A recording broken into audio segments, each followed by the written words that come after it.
هذه الليلة طبعا هو شرفنا الندوة الماضية يعني كمستمع، ولكن الليلة يعني كمناقش، ويسعدنا طبعا ان يبقى معانا دايما الناقد الكبير والدكتور الأكاديمي المتميز دكتور عمر محفوظ. طبعا احنا كلنا شوق طبعا ان احنا نسمع دكتور عمر محفوظ يعني في البداية، والآن مع ناقدنا دكتور عمر محفوظ. بسم الله الرحمن الرحيم، مبتدأ والمنتهى، والصلاة والسلام على أشرف المرسلين سيدنا محمد وعلى آله وصحبه وسلم. الحقيقة سأبدأ هذه المداخلة النقدية بقول جان كوهين أن الشاعر ما هو إلا بقوله وتفكيره لا بإحساسه، وهو خالق كلماته وليس خالق أفكاره. أنت أستاذ محمد الشحات الشاعر غزير الإنتاج، أهديت في بداية هذا الديوان ملامح ظلي، أهديته إلى حروف الأبجدية التي تمر بقلوبنا فتخرج كلمات متدفقة ركراقة كيما تصل إلى عقول وقلوب الآخرين. الحقيقة أنني عندما قرأت هذا الديوان عنونت الدراسة له بدراسة نقدية، وهي الانزياح، وهو مصطلح نقدي حديث العهد في منهجنا النقدي، لكنه موجود في بلاغتنا العربية. فأنا عنونت هذه الدراسة لك بالانزياح في ملامح ظلي. طبعا السؤال الذي لابد أن نطرحه وهو: هل الشعر هو اللغة؟ أم أن اللغة من مكونات الشعر؟ لأن اللغة أنت تعرج على هذه اللغة بانزياحات كثيرة، وقد استغرقت كل أنواع الانزياحات من أجل أن تحدث ضجة وهزة في المتلقي، فتفاعلت لا بشعورك بل بلغتك التي تتقنها جيدا، وبوزنك الذي نجده في هذه القصيدة، وهي من قصيدة التفعيلة. فأنت أردت أن ترسخ لهذه القصيدة دون ثرثرة من الشعراء، ولكنك أنت متمكن من أدواتك اللغوية الأول، ثم بعد ذلك التفعيلة، ثم يأتي نشوئية لفظك. أنت صاحب تجربة، لكنك صاحب هدف في هذه التجربة. أنت تبحث وقلق جدا على الحرية وملامح الظل وهذا الشرطي والمشاكسات والدراما التي تحدثها عندما أقرأ لغة سهلة لكنها عميقة، لغة لا تندرج إلى الدارجة لكنها قوية، لأنك أنت تمتلك لغة صحفية جميلة ولغة شاعرية، فدمجت ذلك وأخرجت لنا لغة يستطيع الإنسان أن يقرأها ويفهمها دون تخصص، لكن المتخصص يفهمها بعمق. ولذا الانزياح نأتي إلى الدراسة، وهو الانزياح طبعا حضرتكم يعني علماء كلكم تعرفون الانزياح وكذا، فلا ندخل في تفاصيل كثيرة جدا فيه. الكلام بتاعنا اللي احنا بنتكلمه متداول معروف نتكلم، وغير متداول لازم أن يكون في شفرة. الانزياحات ما هي إلا تشفير لهذا الكلام، أي ننقله من سياق إلى سياق آخر يستطيع أن يتعامل النص مع عقلية المتلقي ويهزه ويفاجئه، أن ينحرف باللفظ إلى انحرافات أخرى يستطيع الإنسان أن يستوعبها. يسمى المألوف والمتدارك معيارا، ويسمى خرقه انزياحا، يعني أخرق الأسلوب أو اللفظ يسمى انزياحا أو ابتعادا عن المعيار. والمعيار كل ما ينتمي إلى سنن اللغة أو الأعراف أو المنطق وتتحقق الانزياحات في مختلف أنواع الخطابات، لكنها أكثر كثافة في النصوص الإبداعية اللي طبعا زي ملامح ظلي.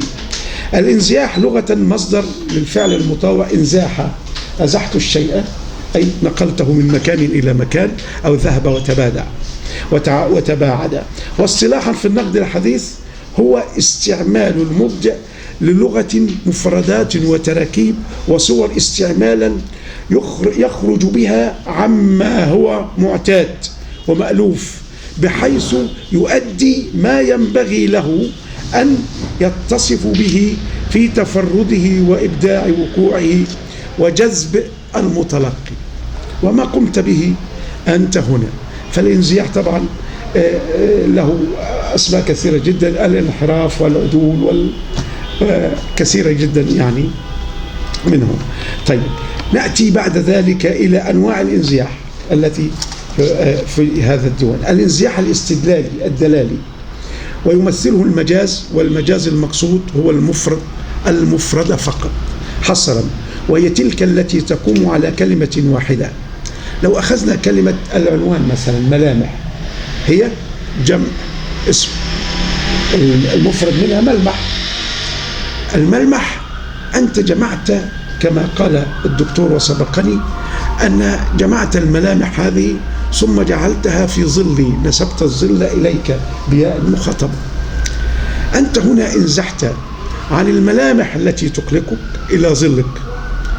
فهذه الملامح هي الأحاسيس التي أنت دونتها في هذا الديوان على مدار 42 قصيدة، بدأتها بمحاوراتي مع ظلي وانتهيت بآخر قصيدة لك، وهي طبعا العودة إلى وجهي. رتب أوراق معارفه، رتب أوراق معارفه. طبعا هذه القصائد التي تناولتها استخدمت حضرتك فيها الانزياحات عن طريق الكلمة ثم الجملة ثم المفردة والضمائر. سنتناول هذه الأشياء في هذه الدراسة. يمثله المجاز. طبعا حضرتك أنت تستعمل بمعنى مشابهة لمعنى الأصلي الكلمة، لكنك الملمح معنى مشابهة، ملامح الظل وظلنا مشابه، لكنك أنت استخدمتها في انزياحات أخرى أوصلتنا إلى عمق التجربة اللي حضرتك أستاذ محمد تنادي بها. أنت قلق في هذا الديوان، تخاطب ظلك فإذا بالظل يمشي يهرب منك، تأتي بالملامح فتطارد لتطارد هذا الظل. فأنت في هذه الحالة قلق من أجل ماذا؟ ليس من أجل شيء شخصي لك، لكن أنت قلق من أجل ملامح البشر كلها التي تكونت في ظلك أنت. فأنت هنا في هذا الديوان تقدم، وفي التقديم والتأخير في الانزياح مفارقات كبيرة جدا يستطيع الإنسان أن يتلمسها المتلقي وتحدث له المفاجأة أو الخرق أو الانتهاك. فحضرتك مثلا في محاورتي مع ظلي التقديم والتأخير، حين قلت طبطبت على كتفه وأسرعت لعل ألحق بقطار الرغبة منكسرا عدت منكسرا. أنت قدمت منكسرا عدت هنا لتجعل هذا الانكسار، وهو انكسار استطاع المتلقي أن يحدث معه هزة في أنك وما إن نظرت انكسرت وما إن نظرت. ماذا تكون المفاجأة؟ هنا المفاجأة لأني بالنسبة للانزياح في هذه القصيدة التقديم والتأخير يؤدي إلى أن المتلقي يلتحم بالنص تماما. وحين اهتز الموج وضاع الظل، استخدام أيضا حتى الأفعال بالنسبة للأفعال المضارع والماضي، فأنت دائما تستخدم الفعلين دول بكثرة كثيرة جدا في القصائد.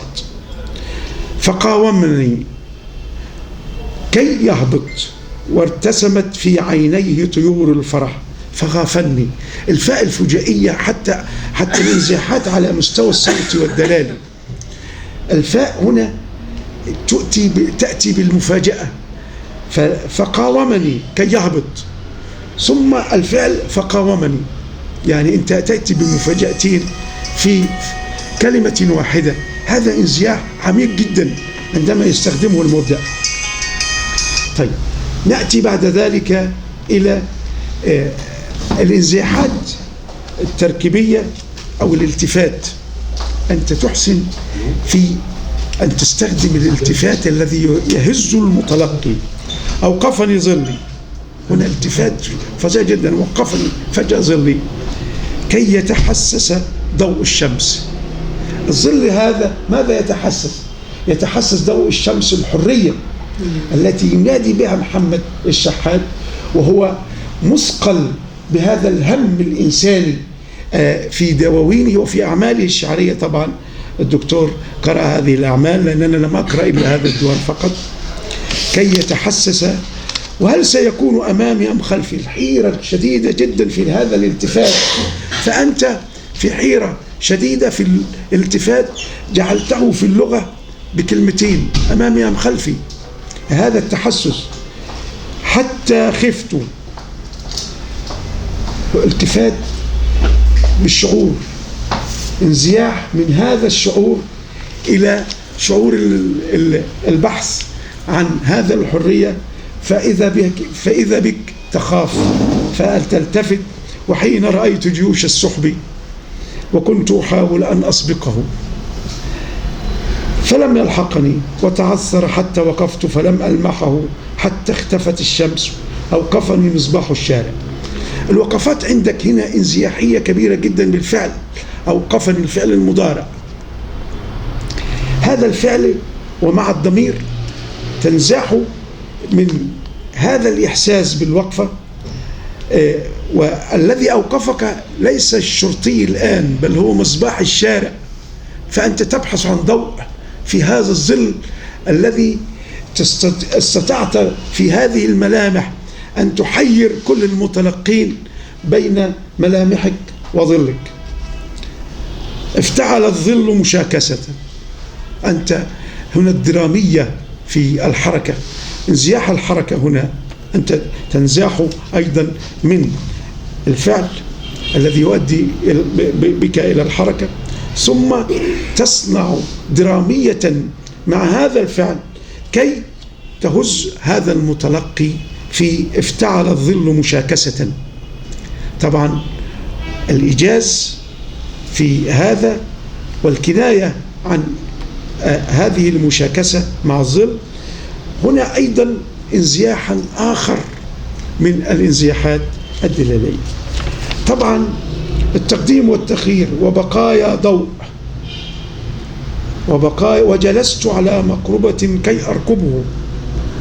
أفعالك وفي الجمل بتاع حضرتك ألاحظ قوة الحركة والالتفات والتقديم والتأخير الذي يؤدي بنا إلى مسرحية هذا الشعر.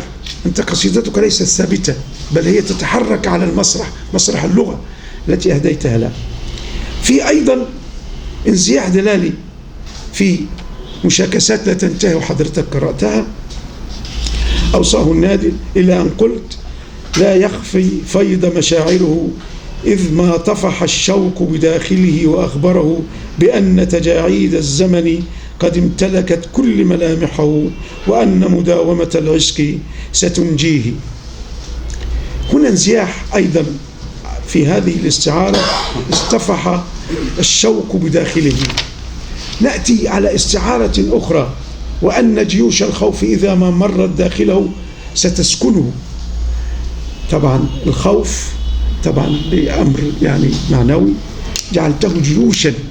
هذا الانزياح الدلالي نقلتني إلى حركة، أنك أنت إنسان دائما عندك هذا المبدأ الذي تدافع عنه، هذه المطاردة بين فانفتح القلب وخرجت فتبسم واستشعر دفء مشاعره.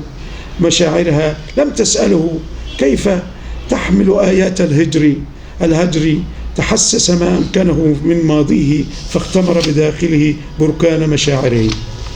نأتي طبعا إلى انزياح دلال التشبيه، رفع لواء الغضب في هذه القصيدة، وانزياح دلال أيضا وكان الشيب يغطي كل الرأس فوق ملامحه. طبعا هنخرج بعد ذلك إلى انزياح دلال آخر في هذه الكنايات في هذه القصيدة: فالموت أراه على الأعتاب امتثلت كل العربات لإشارته وتجمد كل المارة وابتهج اللون الأحمر فلقد فرضت سطوته. الله عليك. عندما ترى هذا اللون الأحمر، عندما الإنسان يراه ماذا يذكرنا هذا اللون الأحمر إلا بلون الدم؟ فأنت عندما ترى هذا المشهد والأهلي طبعا والزمالك طبعا هو أهلاوي كمان فالموت على الأعتاب امتثلت كل العربات لإشارتي. طبعا أنت هنا نقلت هذه الانزياح الدلالي بالكناية التي تحسسنا وتشعرنا بأن هذا الظلم الذي يطغى على الشارع وتسير إشاراته حمراء ويسير اللون الدم اللون الأحمر في انزياحات دلالية وتجمد كل المارة. طبعا خوف، يعني ما يقدرش هذا المار. وقف على أول خط السير تأمل هندسة الخط وكيف يحصل له تنظيم الخطو، حاول أن يحسب كل خطى يفصل ما بين رصيفين اثنين وخاف إذا ما أكمل رحلته ألا يجد خطوطا كيما تنتظم الخطو. طريق ضاع. الانزياحات الداخلية والترصيع اللي حضرتك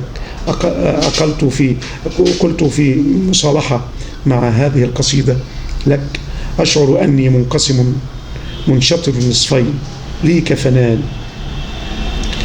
وذراعان وعينان ولي قدمان وأذنان، أقول لكف اليمنى حين أحس بأني أوكلت إليها كل الأشياء فصالت في الأيام وجالت، قلت لها. ده انزياح داخلي وأنت استخدمته في هذه القصيدة مع التبادل في اليمين والشمال والذراع بالثنائيات الجميلة في اللغة التي تحتويها. في عند حضرتك برضو أنا لاحظت في هذا الديوان الالتفات أيضا في قصيدة لن نستسلم: حين اجتمع القوم توارت بعض النسوة واحتشمت حتى لا تلفت أنظار المجتمعين، وصغار يلتفون بزاوية خلف الباب الواسع يخشون مواصلة له.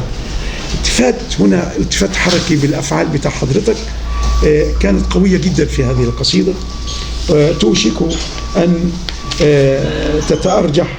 وعجوز أخفت رعشتها فتراست قرب الحائط، لا وقت لدينا حانت ساعات الفصل، الوقت يمر الماء إذا ما نقص انتقصت أرواح بنينا، مات الزرع وجف الدرع. الله عليك. هنا انزياح أيضا وحصلت لن نستسلم. هذه المفردة بنفي الاستسلام لهذا الجاثم على صدورنا من أجل أن الماء عندما يختفي فكل العالم سيموت، لأن الماء أصل الحياة. وتناثر رهط الأطفال على أفخاذ الجدات فحنوا كي لا ينقلب الخوف فارتعشوا بعض الشيء وسكنوا. هنا التفتة جميلة جدا منك. وبصراحة في قصيدة لحضرتك وهي يعني انزياح الصوت في الخرس الزوجي. القصيدة هذه كنت هل أدركني الخرس الزوجي فما عادت نتف الكلمات تراودني كيما تكسر أسوار الصمت كنت أراه يحيط بنا يطبق طبقته فيكاد يشق الصدر وينتزع الكلمات مني أو منها. هنا في جدلية وهي انزياح الصوت في أسوار الصمت لحضرتك. هذا الديوان أن انتهيت منه بالعودة إلى وجهي، أي أن ملامحك في الظل التي عبر 42 قصيدة في الديوان الذي بين أيدينا، عدت إلى وجهك حين أعود إلى بيتي أخلع عني وجهي. هنا تركت الظل واستطعت أن تصل إلى الحقيقة بهذه العودة. طبعا تصدرت هذه القصيدة بالظرفية، حين أعود إلى بيتي أخلع عني وجهي وأعلقه بركن قرب الباب حتى لا أنساه صباحا. أنت مع صراع مع نفسك، وأنت قد انتهت هذه الملامح وانتهى الظل، فأردت أن تنظر إلى المرآة الحقيقية الموجودة في صدر البيت. وأنا أبدأ يومي وأقلب عيني في سقف الغرفة كي لا تركب خطواي، وأنا أتنقل بين الغرف أريد معانقة الأشياء بعيدا عما يترصد، ما أفعله رفض رداء النوم.